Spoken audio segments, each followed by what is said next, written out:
All right, we're back. I'm super excited to have Austin here with us today. Austin and I have talked on the phone a little bit about, just mental performance and how he helps athletes. And so I really just want to dive in really quick. So, Austin, what do you do currently, and how do you help athletes and baseball players get better? Thanks for having me on, first of all. It's a pleasure to be here. As far as what I do, I work with a variety of athletes, different age groups from professional down to youth. And the goal for me is to use a variety of different models and modes to help ask quality questions to help the athlete arrive at a perspective that helps them to play more consistently at the level that they're trying to play at. And it depends on the athlete, and that's kind of the fun and the science and what we do is trying to figure out what questions to ask at the right times to try to really understand what they're doing, to help them get to a space where they feel more comfortable when they play, if that makes sense. Yeah, that's awesome. Um, and so, with mental performance, this is something that I really wanted to dive in with you. Is that it's really hard to track the improvements in mental performance because there's no quantifiable way to do it. And so, how do you guys kind of track if like the player is getting better or worse in the mental performance space? It's a really difficult thing, and I think that is one of the big disadvantages as far as how to approach players is that there isn't exactly the quantifiable piece of, oh, their numbers went up X. There could be a million factors and variables that go into their numbers. It could be, just the ebbs and flows of their ability and the statistics and the distribution. It could be that the hitting coach gave them a good adjustment. It could be that their mom had a conversation with them and put them back in the headspace that they're used to be in. It's really hard to quantify what place what part of the puzzle that you're really solving in the equation. So from my perspective, and I don't know if others think about it like this, it's not as much me trying to prove that we help more than just asking questions and allowing them to decide that piece, right? There's the measure of effectiveness is not something that, like you said, we can quantify, so that we shouldn't be trying to argue that is exactly what we're trying to do, is quantify, well, look how I helped this player, X and Y player, improve their ability. Look at their average before I worked with them and after. That's not the goal. It's really to ask questions and to gain trust with the player. And I think that is the piece. If I gain trust with the player and the player has trust with me, I was effective in my role, so to speak, because then what can happen is there can be direct communication and honest communication. And that, Justin Sue always talks about this, a relationship that can bear the weight of truth is really how you can prove to be effective, in my opinion. Okay. And so when you build that relationship, how do you go and help that athlete once you have established that relationship? It's important to figure out what they want exactly, because athletes will come to you typically when they're struggling, which is one thing. And you try to figure out as much background as you can about them, figure out why they're struggling, who they really are, who they want to be. And it's the big picture. You have to figure out a lot about them. And as I continue to do this job and learn, you want to figure out as much of the whole picture as you can to try to zoom in on the little pieces that are going on. So when it comes to helping an athlete, it depends where they are. Some guys are at different stages than others. Maybe a guy wants to keep succeeding at the level that he's at, right? And that takes looking at his process and looking at the little adjustments that he might need to make or maybe not make, maybe keeping things just as they are for the moment.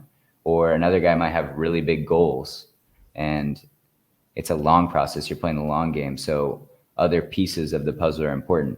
Depends on the guy, because all personalities are so different and they require different things, right? One guy might be very disorganized and maybe a little bit of organization might help him. Whereas another guy might thrive being disorganized and not having a strict process. It's really trying to help them know who they are, what works and what doesn't work for them specifically, rather than making them subscribe to a cookie cutter model that exists, so to speak.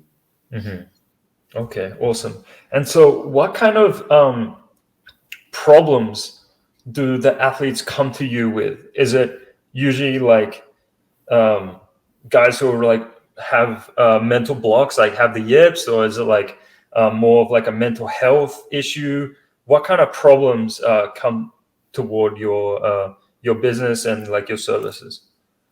Typically, in my experience, the guys that come to you are ones that feel like they're not playing to their ability. You oftentimes hear parents or athletes say, I'm one guy in practice, and in the game, I'm another guy, right? And that discrepancy in their ability in one environment and the other is what really makes them seek out that type of help, because they know it's not a physical thing. They might be hitting home runs all over the place in practice, but when they get to the game, they're not translating their ability in the same way. And it leaves them to think, well, it's mental, and I don't even really know how to start with my mental. And what you find inside of that is that guys are typically fixated on things outside of their control and putting a lot of energy into numbers, the opinions of others, and goals that they want to reach that are, like I said, not in their control. And that's kind of where you find the typical problem, so to speak, to start. Okay, yeah. So I think you hit on it a little bit, but so if you were to say if there's like a common trend in these athletes, would you say it's that? Is that they're focusing on things that they can't control? What do you think is like one of the most common issues, problems that they face? A lot of guys live and die by results, and they don't prescribe to a process long enough to see it through a lot of times as well. They typically will stick to something because it worked in the past, and they might drive that process into the ground. There's guys like that. Or there might be a guy who, went 3 for 3 because he chewed this gum today, and he will try that and ride that till the wheels fall off. And then once he goes 0 for 2 the next day, he'll switch that, right? And there's no real commitment to any sort of process to see it through. And when it comes to running an experiment, so to speak, you can't have one trial and then decide it doesn't work, right? There might be minute adjustments that you make, but that's often what happens, is that these guys live and die emotionally by the results, and also they're defined by them. They take them very personal. They think that if I go 0 for 3, I'm not a quality player. And that's not the case, because at the end of the day, you play professional baseball. You're very aware of the failure that comes with it. And if you let it determine a bigger part of your identity, you run into some problems that creates momentum, negative momentum that keeps rolling, so to speak. So usually the results piece, looking at it and letting that define a lot more than it should, right? There's a mental model called the map is not the territory. And these guys look at the map, so to speak, and that's the numbers, the big picture, and they don't look at what's inside it. A guy might have gone 0 for 3 and hit the ball hard all 3 times, or he might have made good swing decisions, right? And the umpire might have made a bad call, so to speak, 3 times. It doesn't tell you all the data, right? And guys don't look inside that enough, I would say. Yeah, that's a really interesting mental model applied to baseball, and I think mental models is something that we have talked a little bit about, and how it can maybe be just like another tool for baseball players. And so, how do you kind of use those mental models, and how did you come across them? So I actually had a conversation with Justin Sua, which was inevitably how I found you. So shout out to him for that. But at the beginning, he was explaining to me that, through the mental performance model that you saw when you were playing, and that I originally was prescribed to as far as teaching, was me trying to basically use one tool for all situations, right? You can't use a screwdriver to cut a piece of wood in half, right? You need to understand that there's more tools. And what he opened my eyes to that by saying, look, there's a whole array of different tools and fields that can address problems with questions and different modes of thinking. And with that, he kind of showed me different books and different ways to look at it. And from there, I've learned that it can really inform your work. Now, what I've learned recently is that instead of trying to directly share these mental models with players, they're things that inform your decisions and help you to think of maybe potential modes of questioning that you can have towards the athlete, rather than being explicitly like, hey, this is map is not the territory. Think about this mental model.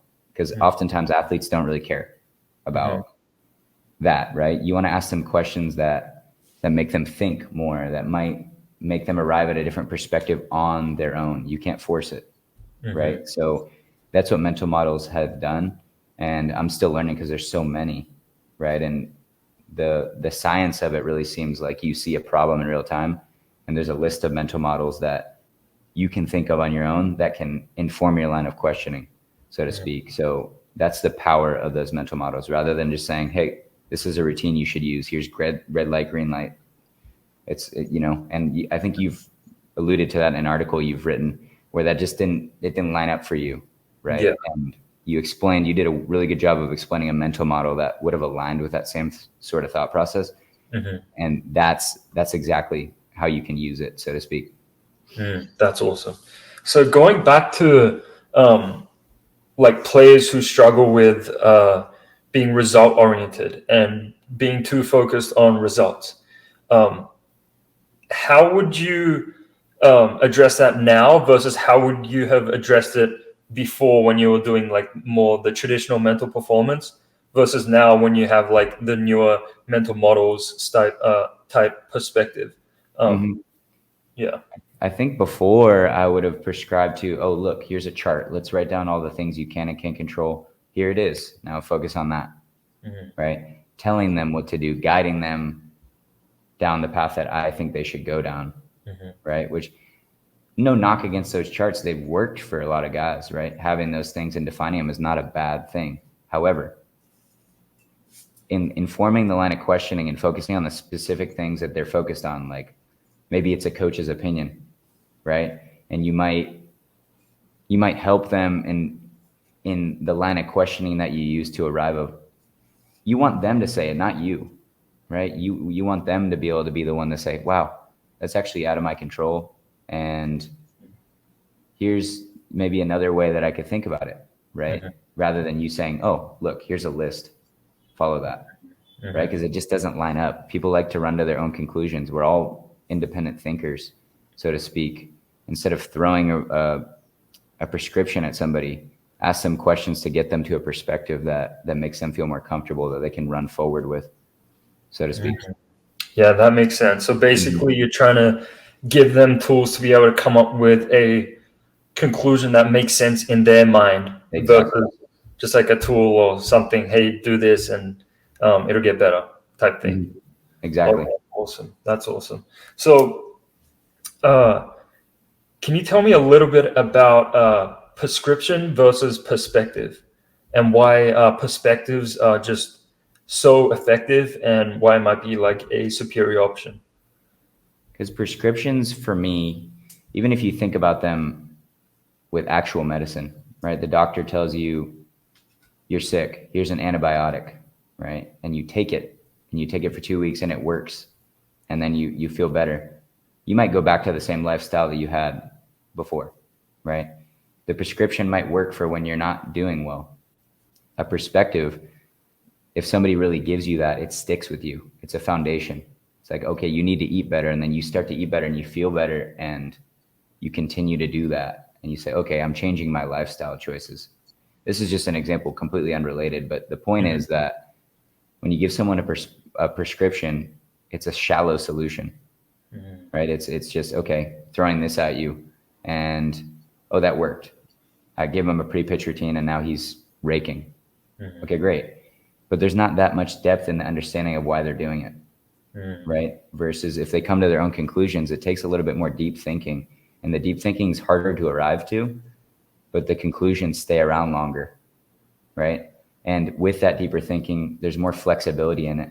Like if an athlete realizes that the goal would be, okay, if there's bad momentum rolling, like I'm upset about an umpire's call and then I take a bad swing. That's bad momentum rolling. How do I learn how to stop the bad momentum, right? Or slow it down with outside forces? That can happen a variety of ways, right? the way that they use it now might not work next week, and they understand that, but the goal doesn't change, right? The goal would be to slow down my momentum, my bad momentum. So this method might work, this method might work, versus when you give them a prescription, it's look at the foul pole, take a breath. It's like, what if that doesn't work anymore? What if that doesn't work for me? Then what do I do?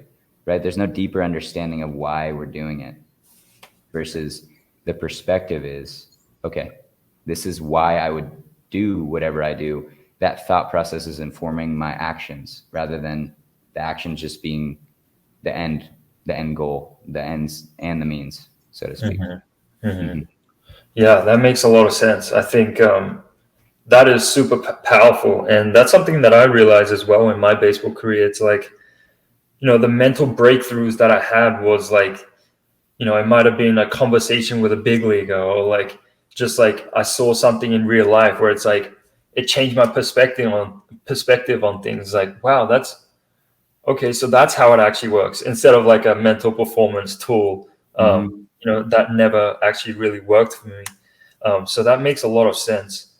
I'm curious, was there like one event or like incident that happened to where you're like, all right, maybe I need to look for uh, better tools to be able to help my players, when you're more of the traditional mental performance versus like now where you're like looking at more like the mental models and stuff like that? Yeah, I think I didn't realize it in the time, but reflecting back, when I worked with Atlanta, I would try so hard to try to push the models that we were, the mentality, so to speak, that we were working with as mental performance onto the guys, right? So telling them they need a pre-pitch routine, that they can't do X and Y, right? And I would notice that it's just the majority of guys would not come towards us. Guys would have conversations with me, but it would never be about that. It would be about random things, unrelated to mental performance. And it made me realize, okay, well, maybe they don't look at me as somebody that they can really ask these types of questions or get this kind of conversation rolling with, so to speak. And even some of the guys that they would come for a little bit and then walk away, because all I would give them was prescriptions, right? Rather than perspective. And that was, looking back, kind of a thing. And also working with the guys privately, I would start off and I would always start the sessions with the same session. That doesn't make any sense. Every guy would start with the exact same session. I'd ask the same questions and do the same chart. And it was prescribed to me, like, here's your first 10 sessions. This is how you're supposed to do them. That doesn't make any sense. The amount of guys that don't buy into that is a very high percentage. And that's alarming. We're supposed to be doing our job well. And if guys aren't coming to you, like I said, if our method of effectiveness is trust, you're not a very effective coach at that point. If you're not getting the majority of people to think that they can even talk to you about this stuff, right? Yeah. So over the time privately and with Atlanta, I don't think I did an effective job over there, so to speak. Maybe with a few players, I left a positive impact, but overall, I'm not happy with my approach, and that's why, because I had a box. I was trying to solve every problem with a screwdriver, rather than looking at a whole toolbox and asking them what tool they want to try, or perspective. You know what I mean? Yeah, that's awesome. And so, what do you think what do you think contributes to the lack of buy-in from a lot of these players? And even when I played, it was kind of just um, like when the mental performance people talk, like we love them, we love the coaches, but like the techniques and stuff like that, like a lot of the stuff we didn't really like buy in, and we didn't really like take seriously. It wasn't like, all right, guys, like today I'm gonna focus on my red light. It was like, all right, yeah, that was nice, but like I'm just gonna go back and do my thing, kind of thing. So, what do you think is contributes to the lack of buy-in from some of ththese players? I'll actually flip that question onto you first. When you had people sort of like spitting these skills at you, or kind of trying to give you tools. What was your impression? Why was it that way? Yeah, I think so. For me, it might have been a little bit different just because I struggled with the yips really bad in Mm, 2019. And so I tried all the mental performance stuff, but the yips were so severe that like none of these like tools were going to help me. Like if it all felt like a band-aid fix. So like mm, it felt like I had a deep injury in my brain, and then like the mental performance was just like trying to put a band-aid on it.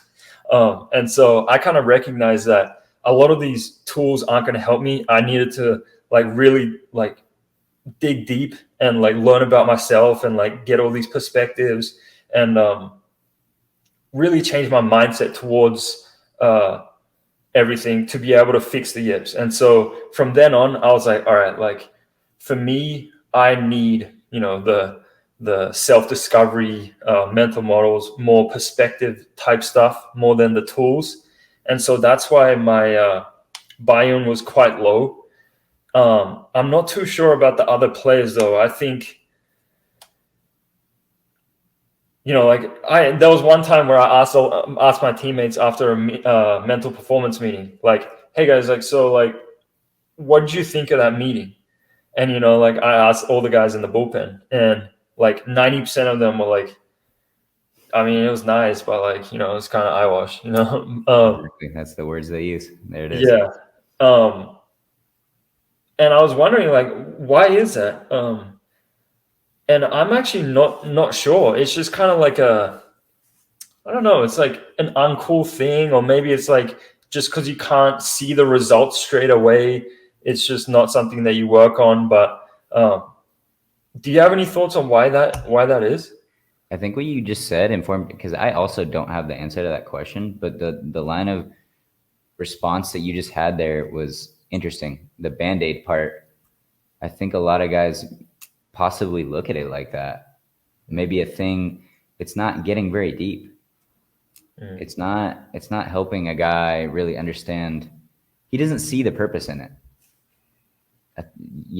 Like they've done so well to this point to get to the big leagues or to the minor leagues or professional baseball in general.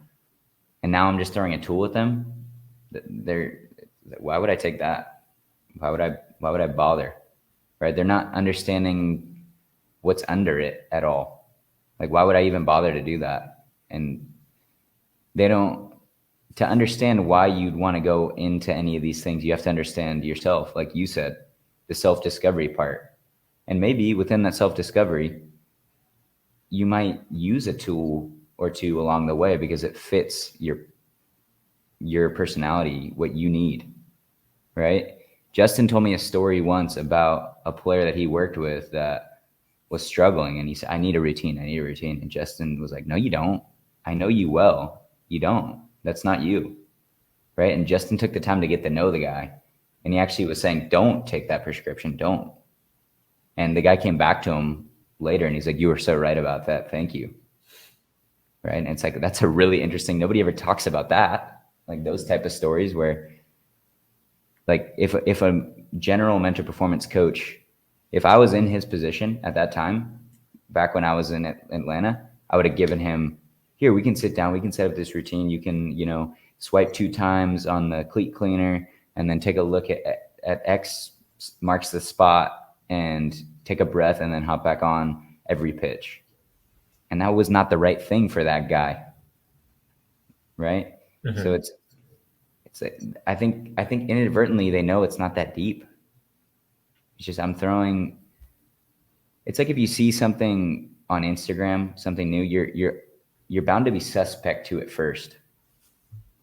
New information, you're suspect to it first, right? Until okay, maybe that does work a little bit. And mental performance, it's never come through to be something that, oh wow, it's really necessary. It's because there's only one screwdriver. Mm-hmm. It's only one perspective. So guys are like, okay, the screwdriver is not going to solve my problem. So why would I even bother? Right. Yeah. Yeah. And most of these meetings, nobody's asking for them. they're being forced. Like, how many guys in Philly, like, was that an optional meeting? No, probably not, right? It wasn't optional. No. So that's also the fact that you're being forced into it psychologically is like, okay, I'm already doing something I don't want to do here against my will. And then on top of that, these people are trying to tell me how to play, tell me what to do when I play. That can't sit right, can it?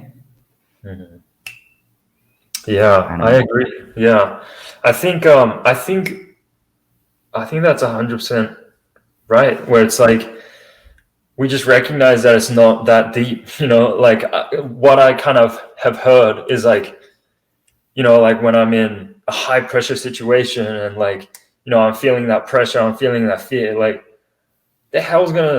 what the hell is like a breath gonna do? Like, I can't be thinking about that right now. It's just I gotta go out and compete. It's like, it's like, um, or like when I'm feeling that fear or like that anxiety, like thinking about red light, green light isn't gonna like fix that. It's gonna be something deeper, something like a perspective, like you said. And so I think you hit the nail on the head with that.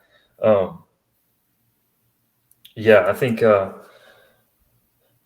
that's an interesting one to dive into. I might ask some of my players. Go ahead and let me know what they say because I don't have the answer either. And that's a very interesting question.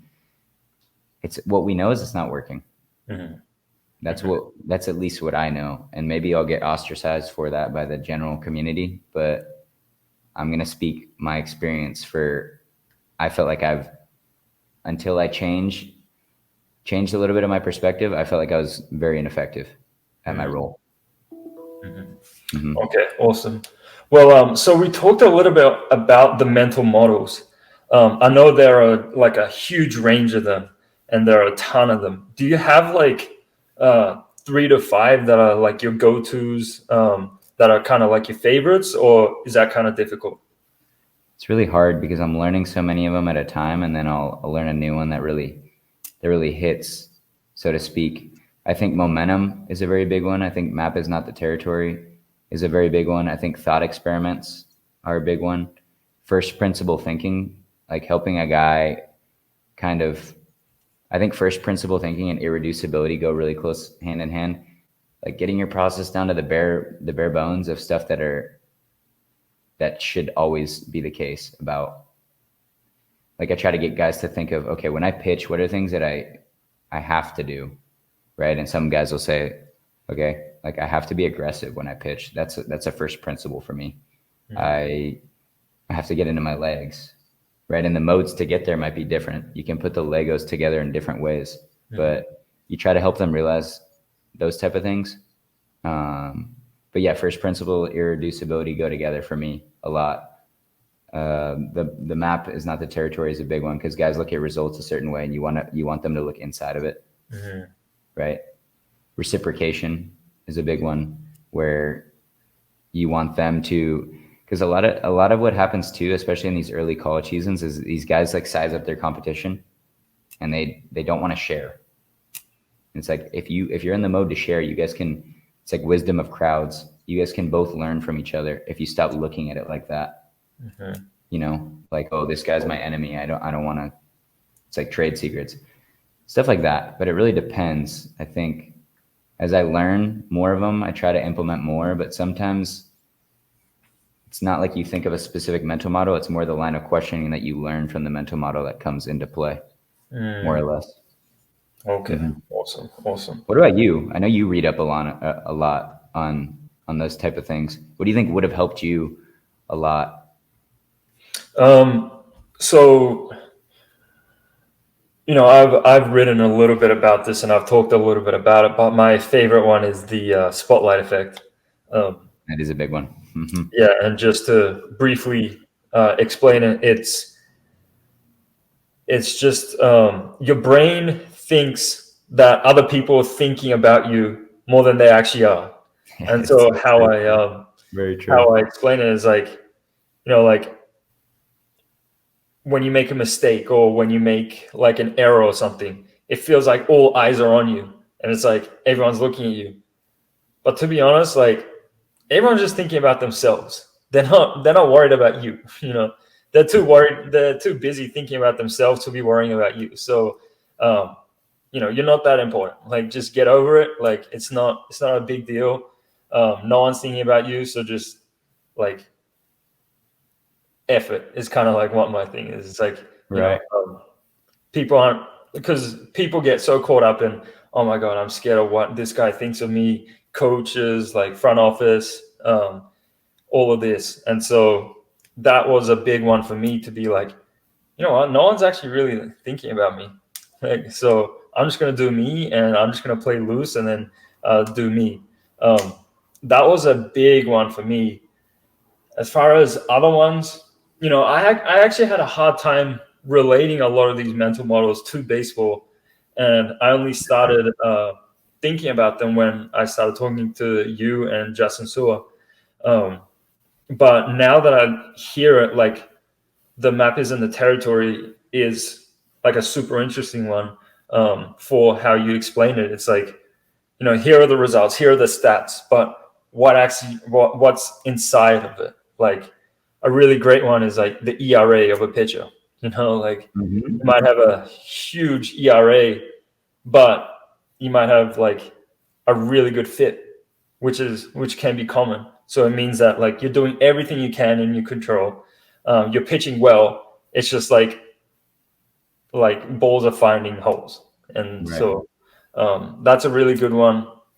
I think first principles would have been a really good one. I had a conversation with Alan Jager, and his big thing is, what are the one or two things that I focus on that I know will get me a good result? And that's the only things you're focusing on. So it might be, all right, fingers to the catcher's mitt or something like that. And so that's the only thing that you focus on, and everything else is irrelevant. Like that's kind of like the one thing that you're focusing on. Would you say that's a good example of first principles? 100%. Yeah, I think getting down to the very bare bones. It's also kind of similar to Occam's razor. Getting like the most simple explanation of what works for you is typically the best. You know, so if you can simplify everything down to, okay, the bare bones of what you just said, one or two things, maybe, because what's the alternative? Thinking about a million things, which I pitched and you pitched, that didn't work for me, and I don't think it probably worked for you very well.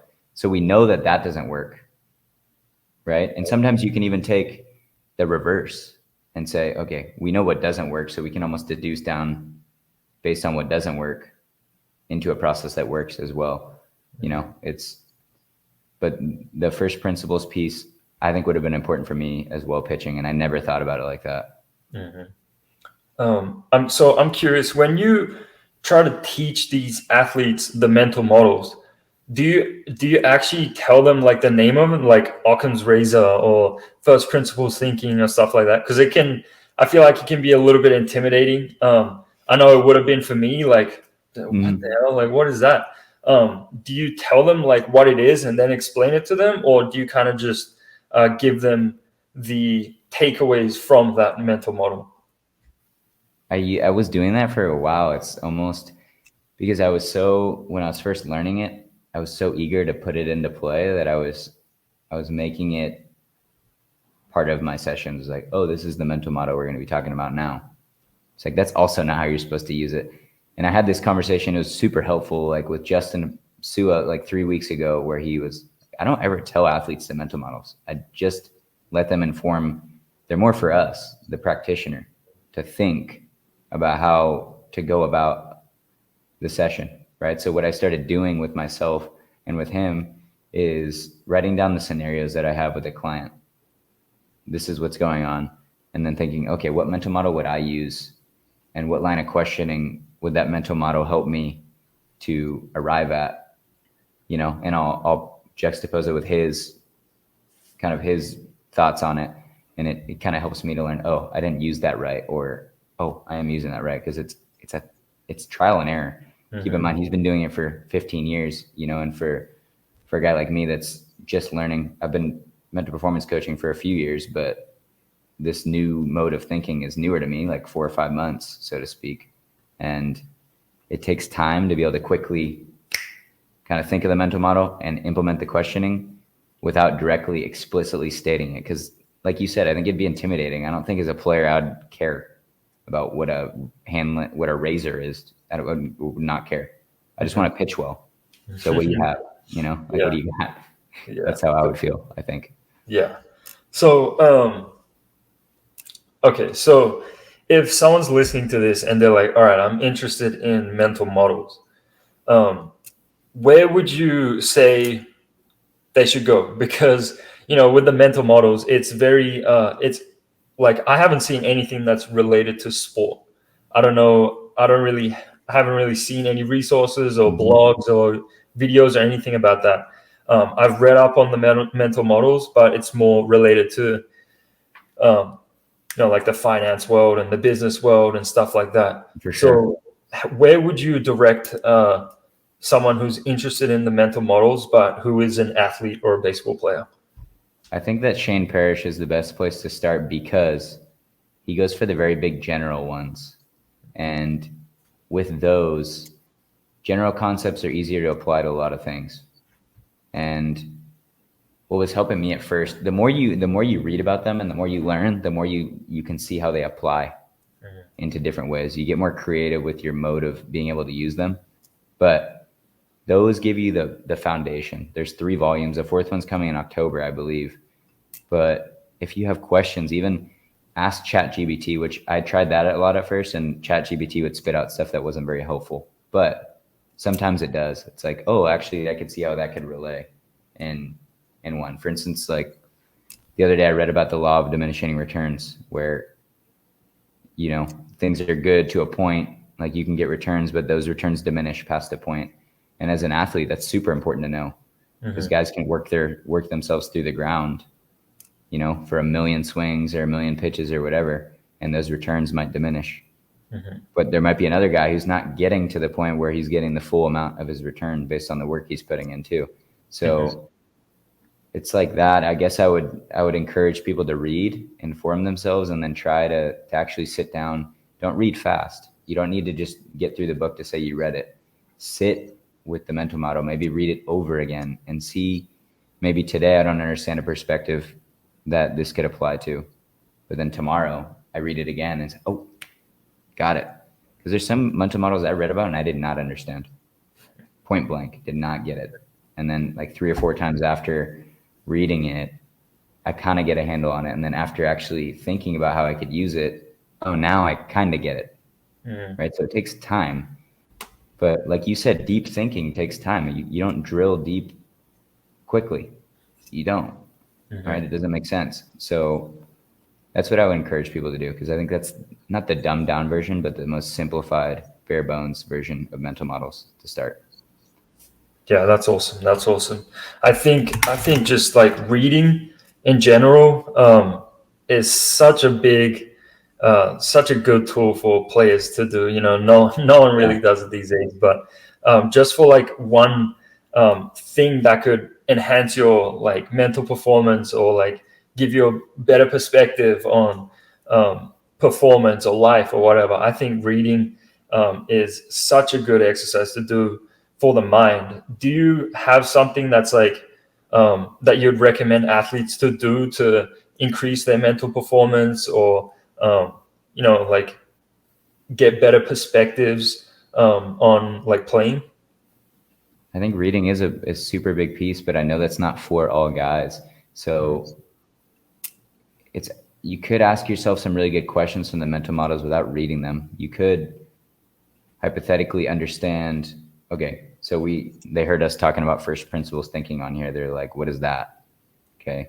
They can Google it really quick, figure out what the definition of that is. And then you can even go, like I said, ChatGPT, plug in, and there's a list of questions that'll say, what kind of questions can first principles allow me to ask in relation to my baseball performance? And maybe the questions are eyewash, but maybe one of them you like. And you say, oh, huh. And then, you can kind of go that way. It's about the questions. I think the questions you can ask yourself, and then maybe you can come up with some things that are deeper thinking. Mm-hmm. If you want to get deeper, like you said, it takes deep work to get deep thought. Mm-hmm. So these guys, you're going to have to do that work. There's no skipping it. Just like anything else. If you want to make your slider good, it's going to take some time throwing it, understanding the shape of it, understanding how not to throw it. And it's the same. These mental models are going to inform you with questions, but you have to ask yourself those questions and be willing to answer them honestly. Right? So that's where I would say to start. It helps you with the identity part by asking yourself good questions. That's how you can help yourself kind of push forward. And also talk to the people around you. Wisdom of crowds is very, very big. Mm-hmm. You know, that sounds like you had a really good experience with that, right? Asking guys that were older that gave you good perspective. Mm-hmm. That's another way you can help yourself out. I know it's not like a super direct answer, but I don't have one because each guy's different. Yeah. Mm-hmm. Okay. Yeah. Awesome. So before we wrap up, what are kind of the responses or like the feedback you've been getting from the athletes that you've been working with when you've applied these mental models? Like, have they loved it? Have they seen it translate onto the field? Like, what kind of feedback are you getting? You know what I've loved the most about it recently that I've been getting is a lot of guys texting me like hours or days after saying something. Not, I loved that. Not, wow, that was amazing. It was, you know what? That made me think about this. And I'll give you an example. The other day I was talking to a pitcher and he told me his off-season plan was to try to build more confidence. And we got to this line of questioning and he realized that his problem wasn't a lack of confidence. It was a lack of consistency. And then he texted me like 2 days later. He's like, really, I was kind of beating myself up for nothing. I really do believe that I can get a guy out at any professional level, but I lack the consistency in the way I go about it. And that's what I'm going to work on. Mm-hmm. And he arrived to that. I didn't say anything, Mm-hmm. right? But that is what's been gratifying and showing me that my work is more effective than it was. Because it's making these guys think deeper and for a longer period of time, you know, and teaching them some of the line of questioning that I have. It teaches them to start asking their own questions. And those texts way after the sessions are what show me that. Yeah, that's so awesome. So basically, you go like to the root cause, and then you try to give them perspectives to be able to deal with that, or like arrive to a different conclusion. Is that like a good simplified way of looking Yeah. at it? Yeah. Because I think before I would have just said, well, confidence is a choice. Focus on your actions, big body language. And he would have said, okay. He's like, okay, thanks. Like I didn't think of that already. And it's not even sometimes, you know, sometimes the guys don't think of that. But the conclusion that he arrived to was a lot different. And it was on his own. And that's the most gratifying part, is watching a guy take his own work and figure out his own way. And you just get to watch it. That's so awesome. Yeah, that's awesome. Well, I want to thank you for coming on, Austin. That was Thank you. really good conversation. I think if someone is struggling with the mental game and haven't seen like the mental performance stuff work, I think this could really help them. And this might be, I believe it might be the new way of doing things. So yeah, this was super interesting, super insightful, and thank you so much for taking the time out to come on. Absolutely. And great line of questioning. I think it's a very unique way that you're going about it, and continue to contribute to the learning of this with the writing that you do, mixing your perspectives. I think it's really powerful, and you're doing a great job. And we'll obviously be continuing to have conversations, but you're doing a really good job in what you're doing right now. And I encourage you to keep pushing. Awesome. Well, thanks, Austin. Thank you, man. Appreciate you.